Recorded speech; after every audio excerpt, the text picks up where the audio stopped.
ओम शांति। आज 2 नवंबर 2020 बाबा के महावाक्य है। मीठे बच्चे, यह पुरुषोत्तम संगम युग है। पुरानी दुनिया बदल अब नई बन रही है।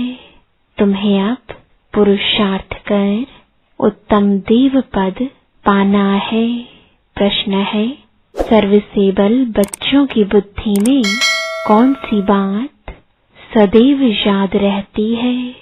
उत्तर है, उन्हें याद रहता कि धन दिए धन ना खुटे, इसलिए वह रात दिन नींद का भी त्याग कर ज्ञान धन का दान करते रहते हैं, थकते नहीं। लेकिन अगर खुद में कोई अवगुण होगा तो सर्विस करने का भी उमंग नहीं आ सकता है। ओम शांति। मीठे मीठे रूहानी बच्चों प्रति बाप बैठ समझाते हैं। बच्चे जानते हैं, परम पिता रोज रोज समझाते हैं। जैसे रोज रोज टीचर पढ़ाते हैं, बाप सिर्फ शिक्षा देंगे, संभालते रहेंगे। क्योंकि बाप के तो घर में ही बच्चे रहते हैं, माँ बाप साथ रहते हैं। यहाँ तो यह वंडरफुल बात है, रूहानी बाप के पास तुम रहते हो। एक तो रूहानी बाप के पास मूल वतन में रहते हो, फिर कल्प में एक ही बार बाप आते हैं बच्चों को वर्षा देने व पावन बनाने, सुख व शांति देने।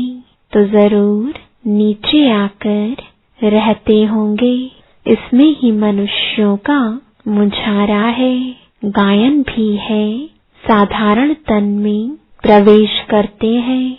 अब साधारण तन कहाँ से उड़कर तो नहीं आता, जरूर मनुष्य के तन में ही आते हैं। सो भी बताते हैं, मैं इस तन में प्रवेश करता हूँ।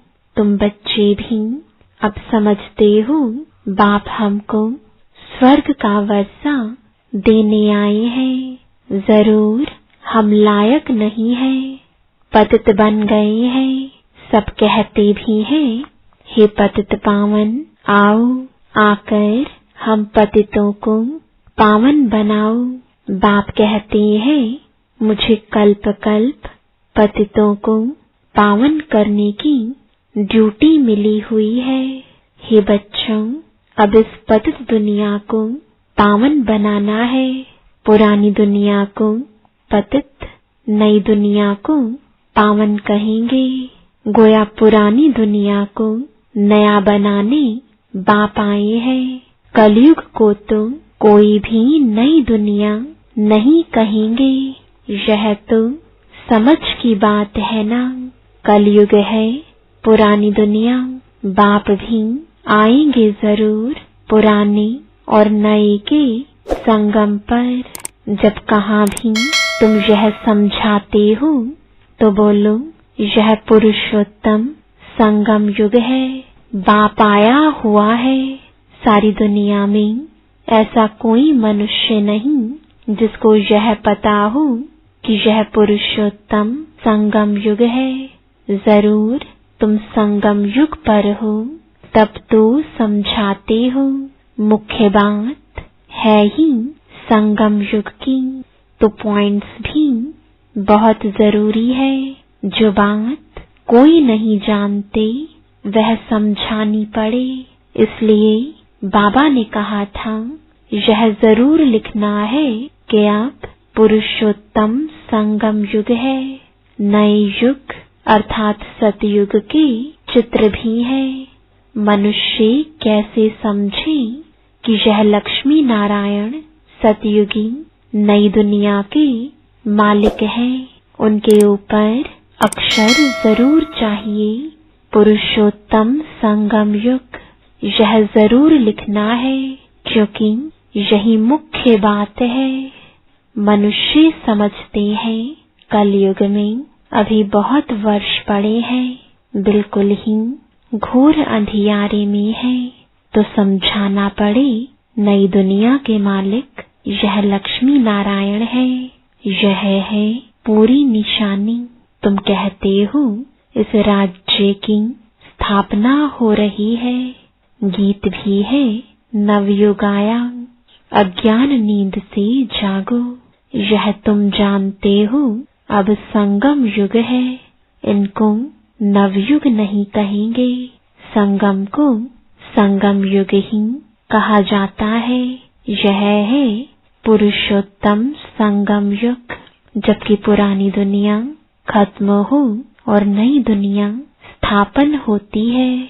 मनुष्य से देवता बन रहे हैं, राजयोग सीख रहे हैं। देवताओं में भी उत्तम पद है ही इन लक्ष्मी नारायण का। यह भी है तो मनुष्य, इनमें दैवी गुण है, इसलिए देवी देवता कहा जाता है। सबसे उत्तम गुण है पवित्रता का। तब तो मनुष्य देवताओं के आगे जाकर माथा टेकते हैं। यह सब पॉइंट्स बुद्धि में धारण उनको होगी जो सर्विस करते रहते हैं। कहा जाता है धन दिए धन ना खुटे। बहुत समझानी मिलती रहती है। नॉलेज तो बहुत सहज है, परंतु कोई में धारणा अच्छी होती, कोई में नहीं होती है। जिनमें अवगुण है वह तो सेंटर संभाल भी नहीं सकते हैं। तो बाप बच्चों को समझाते हैं प्रदर्शनी में भी सीधे सीधे अक्षर देने चाहिए। पुरुषोत्तम संगम युक्त मुख्य समझाना चाहिए। इस संगम पर आदि सनातन देवी देवता धर्म की स्थापना हो रही है। जब यह धर्म था तो और कोई धर्म नहीं था। यह जो महाभारत लड़ाई है उनकी भी ड्रामा में नोंद है। यह भी अभी निकले हैं, आगे थोड़े ही थे। 100 वर्ष के अंदर सब खलास हो जाते हैं। संगम युग को कम से कम 100 वर्ष तो चाहिए ना। सारी नई दुनिया बननी है। न्यू दिल्ली बनाने में कितना वर्ष लगा तुम समझते हो? भारत में ही नई दुनिया होती है, फिर पुरानी खलास हो जाएगी। कुछ तो रहती है ना, प्रलय तो होती नहीं। यह सब बातें बुद्धि में है। अभी है संगम युग। नई दुनिया में जरूर यह देवी देवता थे, फिर यही होंगे। यह है राजयोग की पढ़ाई।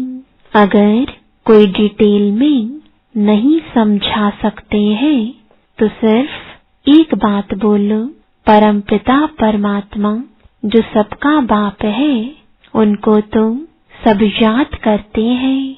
वह हम सब बच्चों को कहते हैं तुम पतित बन पड़े हो, पुकारते भी हो हे पतित पावन आओ। बरोबर कलयुग में है पतित, सतयुग में पावन होते हैं। अब परम पिता परमात्मा कहते हैं देह सहित यह सब पतित संबंध छोड़ मामेकम याद करो तो पावन बन जाएंगे। यह गीता के ही अक्षर है भी गीता का युग।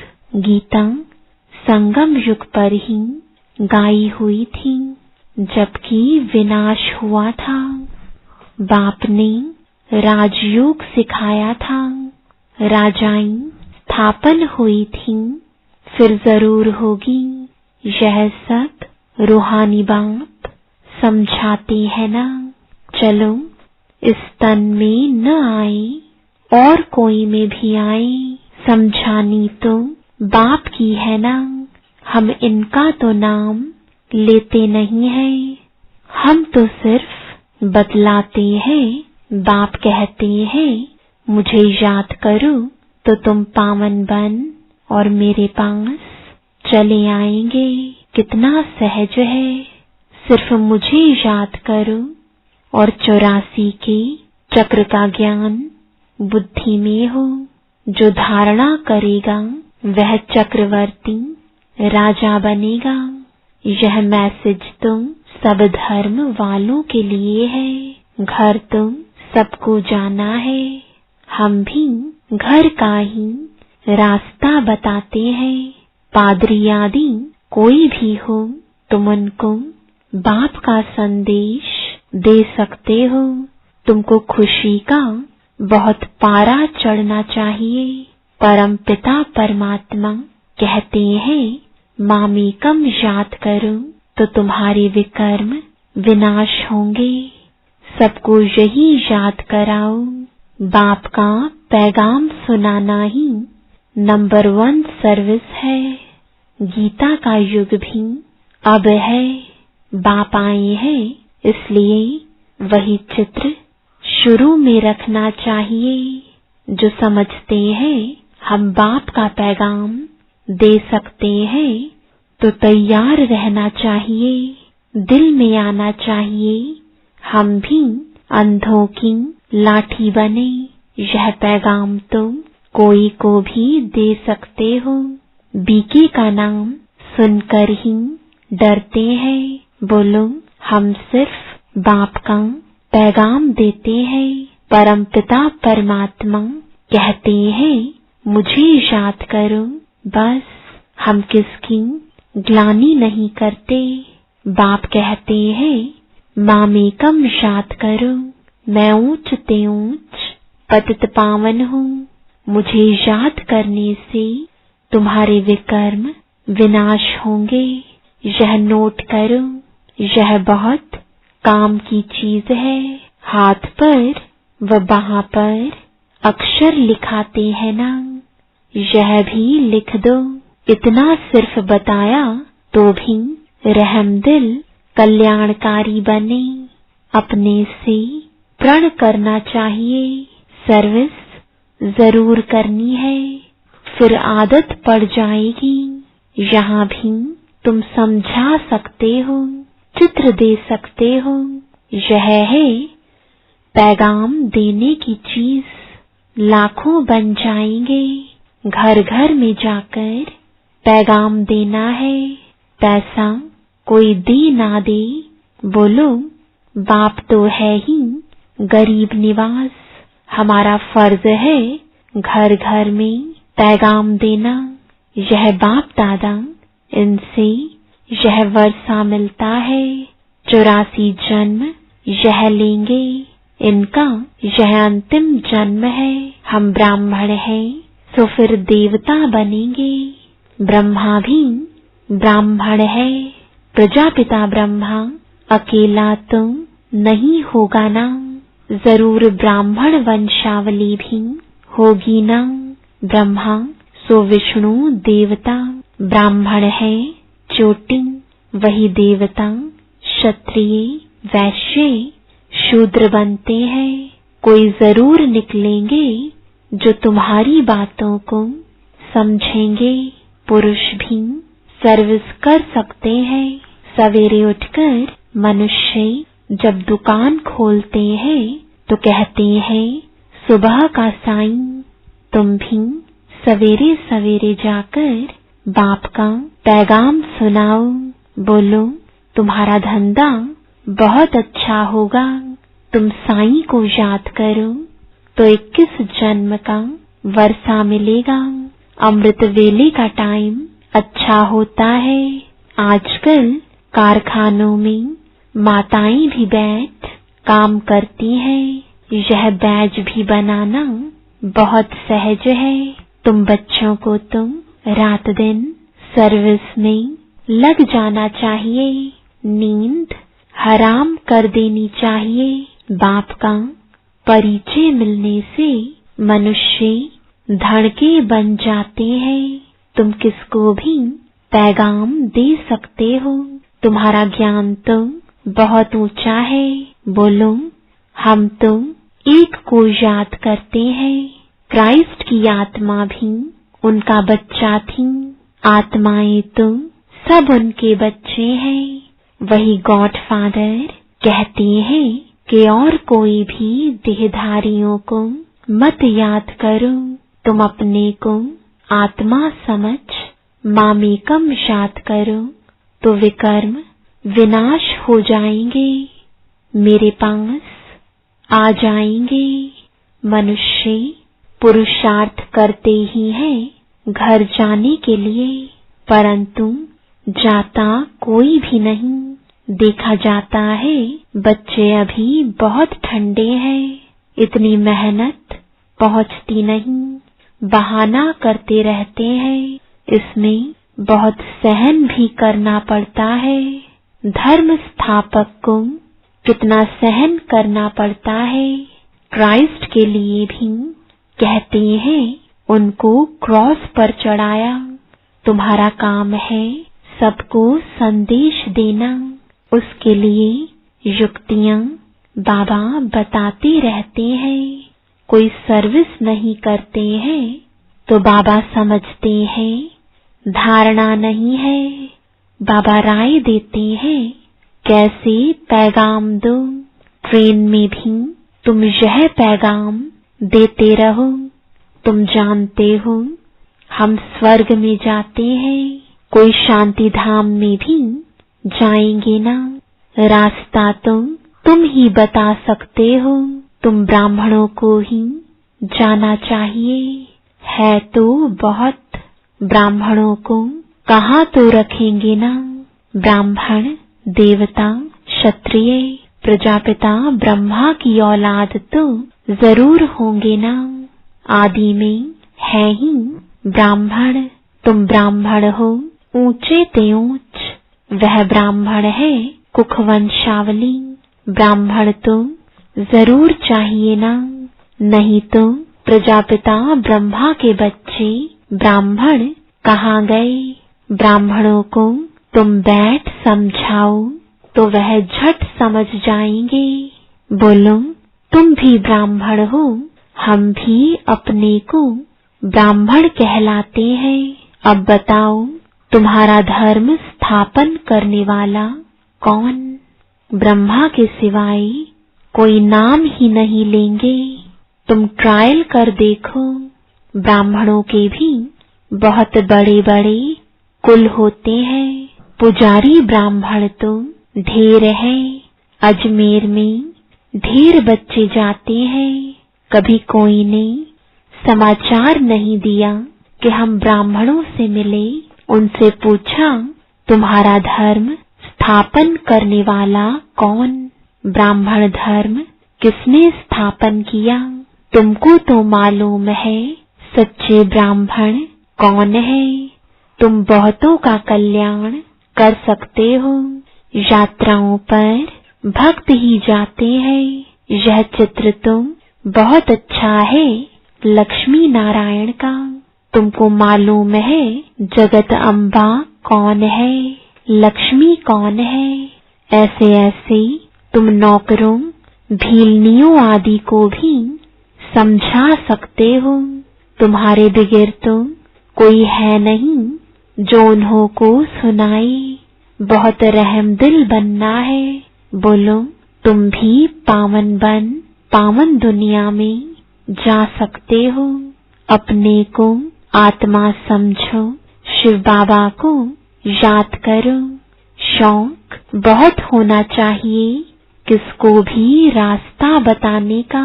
जो खुद याद करते होंगे वही दूसरों को याद कराने का पुरुषार्थ करेंगे। बाप तो नहीं जाकर बात करेंगे। यह तुम बच्चों का काम है।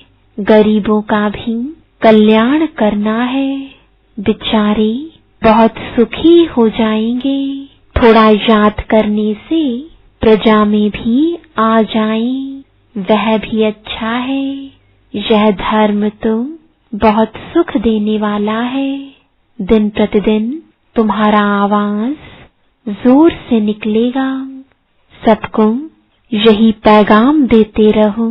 अपने को आत्मा समझ बाप को याद करो। तुम मीठे मीठे बच्चे पद्मा पदम भाग्यशाली हो, जबकि महिमा सुनते हो तो समझते हो, फिर भी कोई बात की फिक्रात आदि क्यों रखनी चाहिए। यह है गुप्त ज्ञान, गुप्त खुशी। तुम हो इनकॉग्निटो वॉरियर्स। तुमको अननोन वॉरियर्स कहेंगे और कोई अननोन वॉरियर्स हो नहीं सकता। तुम्हारा दिलवाड़ा मंदिर पूरा यादगार है, दिल लेने वाले का परिवार है ना। महावीर, महावीरनी और उनकी औलाद, यह पूरा पूरा तीर्थ है, काशी से भी ऊंची जगह हुई। अच्छा, मीठे मीठे सिकिलदे बच्चों प्रति माता पिता बाप दादा का याद प्यार और गुड मॉर्निंग। रूहानी बाप की रूहानी बच्चों को नमस्ते। रूहानी बच्चों की रूहानी बाप दादा को गुड मॉर्निंग और नमस्ते। धारणा के लिए मुख्य सार है, पहला, घर घर में जाकर बाप का पैगाम देना है, सर्विस करने का प्रण करो। सर्विस के लिए कोई भी बहाना मत दो। दूसरा, किसी भी बात की फिक्रात नहीं करनी है, गुप्त खुशी में रहना है। किसी भी देहधारी को याद नहीं करना है, एक बाप की याद में रहना है। वरदान है, परिस्थितियों को गुड लक समझ अपने निश्चय के फाउंडेशन को मजबूत बनाने वाले अचल अडोल भव। कोई भी परिस्थिति आए तो आप हाई जंप दे दो, क्योंकि परिस्थिति आना भी गुड लक है।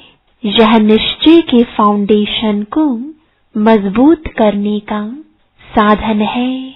आप जब एक बारी अंगद के समान मजबूत हो जाएंगे तो यह पेपर भी नमस्कार करेंगे। पहले विकराल रूप में आएंगे और फिर दासी बन जाएंगे। चैलेंज करो, हम महावीर हैं। जैसे पानी के ऊपर लकीर ठहर नहीं सकती, ऐसे मुझ मास्टर सागर के ऊपर कोई परिस्थिति वार कर नहीं सकती। स्वस्थिति में रहने से अचल अडोल बन जाएंगे। स्लोगन है, नॉलेजफुल वह है जिसका हर कर्म श्रेष्ठ